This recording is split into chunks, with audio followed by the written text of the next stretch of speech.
Bonjour à tous et bienvenue, c'est Gaël dans Simple et Gratuit. Aujourd'hui, on va rentrer dans la jungle de l'intelligence artificielle. Vous me suivez? Prenez une machette, ça peut servir, et une bombe anti-moustique. Oh, regardez, là, juste sous cette pierre, une IA. Oh, il y en a une là, une IA qui monte aux arbres. Et celle-ci qui nous montre les dents. Mais dites-moi, c'est féroce une IA. Bon, en tout cas, assez plaisanté, je vais vous montrer dans cette jungle de l'IA un site qui référence toutes les IA et qui vous, en un simple clic, vous permet d'y accéder. En plus, vous avez des filtres, un petit moteur de recherche intégré et tout ça pour retrouver l'IA qui vous correspondrait le mieux en fonction de vos besoins, monter des vidéos, faire du son, résumer une vidéo, enfin, écrire un article, faire du code, ce que vous voulez, voilà. Pratique.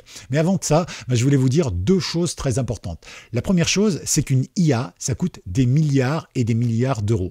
Donc, il ne faut pas croire que toutes les petites startups qu'on a en France ou dans le monde font de l'IA. Non, elles utilisent l'IA existante, développée par Meta, par Google ou tout simplement par OpenAI. Et effectivement, à ce moment-là, eh bien, ils vont reprendre ça, ils vont la paramétrer en rajoutant des prompts, des commandes, comme je vous avais montré. Et à partir de là, eh bien, vous allez avoir un résultat.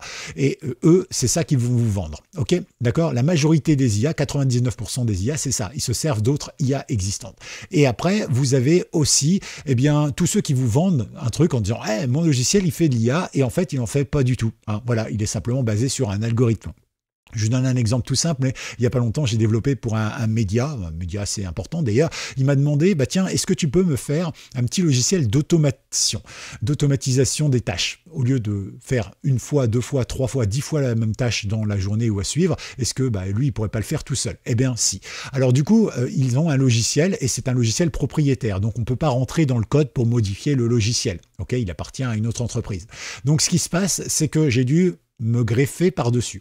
Et pour ce faire, eh bien, j'ai tout simplement utilisé une technique toute simple qui permet de cliquer, d'écrire automatiquement comme si c'était un humain qui le faisait, voilà. Sauf que c'est la machine qui va le faire. Mais j'ai dû lui apprendre à reconnaître. Par exemple, si la fenêtre habituellement elle est de ce côté-là, eh bien, ça se trouve cette fois-ci elle sera de ce côté-là parce que quelqu'un a modifié le paramètre de la fenêtre. Eh bien, il faut qu'il retrouve la bonne fenêtre. Il faut qu'il vérifie avant de cliquer sur générer, par exemple, pour générer une playlist ou quoi que ce soit, eh bien que toutes les cases aient bien été cochées, qu'il y ait bien ci, il y ait bien ça, etc. Donc il a dû apprendre des choses. Globalement, en gros, je lui ai appris à reconnaître. Je lui ai dit à mon patron d'ailleurs que c'était pas une IA, c'était plutôt quelque chose son approchant, mais voilà, il n'y a pas d'intelligence artificielle derrière. Et pourtant, dans tous les médias, depuis quelques semaines, ce patron de médias se vante d'avoir investi dans un outil d'IA, en parlant évidemment de ce que je lui ai proposé comme logiciel. Voilà, c'est plutôt amusant, mais sinon, il n'y a pas d'IA à l'intérieur. Moi, j'ai composé un truc, je sais très bien que j'ai pas de système de neurones à l'intérieur, ni quoi que ce soit. Mais bon, voilà, après tout, vous voyez, ça montre bien que la majorité des gens qui vous disent on a l'IA, on fait de l'IA ou machin, non, il n'y en a pas derrière, c'est juste de l'algorithme informatique, c'est juste plus vendeur. Allez, assez parlé parce que ça fait 3 minutes maintenant, on va tout simplement découvrir ce logiciel. Alors, hop. Eh bien, il s'agit de Future-Tools, ou plutôt futuretools.io, avec un E pour futur parce que c'est de l'anglais. Et ici, vous allez retrouver tout simplement ce site internet. Alors oui, il est en anglais, mais rassurez-vous, l'IA en général, elle parle aussi le français. On y retrouve ici donc un petit moteur de recherche. Vous pouvez dire ce que vous voulez. D'accord? Par exemple, vous pouvez dire, tiens, je veux voir YouTube. D'accord. Alors vous n'allez pas sur YouTube techniquement. Vous allez retrouver toutes les IA qui ont comme mot-clé YouTube. Donc par exemple des IA pour faire du son, des IA pour faire des vidéos, des IA aussi pour résumer des vidéos, des IA pour télécharger des vidéos ou pour faire aussi ou faire ça, etc., etc. Ensuite, vous avez des filtres ici que vous pouvez utiliser. D'accord. Vous n'êtes pas obligé d'utiliser le moteur de recherche. Vous pouvez utiliser directement, tiens, je voudrais que tu me lises toutes les IA de détection ou bien toutes les IA qui génèrent de l'art, par exemple des images, des photos, des vidéos, du texte, ce qu'on veut. Des IA génératifs, par exemple, pour faire du code, pour développer des sites internet, des applications, etc., pour générer des vidéos. Voilà. Vous avez des pré-filtres comme ça, et puis vous avez une dernière série de filtres ici qui est bien, qui est gratuite, qui vous permet de choisir, par exemple, des IA qui sont gratuites, ou bien des IA qui sont freemium. Alors freemium, c'est quoi? Eh bien, gratuit, normalement, c'est tout gratuit. en théorie. Freemium, c'est avec une partie gratuite et des parties payantes. Par exemple, Gemini ou ChatGPT. Il y a une partie qui est gratuite et il y a une partie qui est payante. Vous avez aussi GitHub. GitHub, on y va souvent. Hein, c'est là où il y a les dépôts, en général, open source.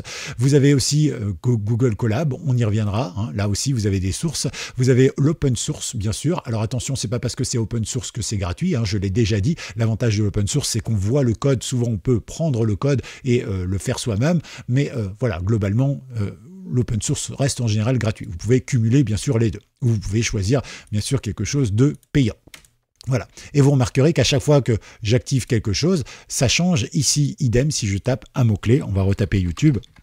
Hop, voilà, et automatiquement, il me propose là toutes les IA qui correspondent. Et il y en a beaucoup, il y en a énormément, voilà. Donc, vous allez pouvoir tester avec toutes ces IA. Alors là, pour l'instant, j'ai fait que ça. Alors attention, évidemment, hein, quand je dis IA gratuite, hein, je ne suis pas dépositaire du fait que ce soit vraiment gratuit ou pas. C'est eux qui ont rentré ce mot-clé, hein, c'est pas moi, d'accord? Ne me dites pas, ouais, je vais dessus, des fois c'est marqué gratuit, c'est pas gratuit. Non, je ne peux pas savoir moi à l'avance, hein. Mais par exemple là j'ai tapé YouTube gratuit et vous voyez par exemple que entre la première et là ça a changé totalement. Et si je clique sur Freemium par exemple, vous voyez il y a encore autre chose qui change. Ça veut bien dire qu'il prend en compte les mots-clés que les différentes IA ont mis. Mais certaines pour se faire mousser, j'en ai vu passer une tout à l'heure, ben, elle n'est plus là, parce qu'elle ne doit pas être dans les gratuits effectivement. Mais voilà, vous avez ici normalement, vous êtes censé avoir une IA qui concerne l'univers YouTube, ça veut dire la création de vidéos, de sons, de scripts, de ce que vous voulez, hein, de transcription, de traduction, hop, directement ici. Voilà. Après, je vous laisse chercher. N'hésitez pas à me mettre en commentaire d'ailleurs toutes les IA que vous aimez, que vous avez découvertes, que vous appréciez, des IA qui aussi ne vous ont pas satisfaites. Voilà, donnez-moi les noms hein, dans les commentaires. Je pense que ça peut être sympa. Hashtag Future Tools directement pour tous ceux qui ont été jusqu'au bout de cette vidéo, en plus de votre retour sur les différentes IA que vous avez testées. Et bien évidemment, eh bien, n'hésitez pas à liker cette vidéo, à vous abonner et à très très vite évidemment pour une toute nouvelle vidéo sur Simple et Gratuit. C'était Gaël. Ciao.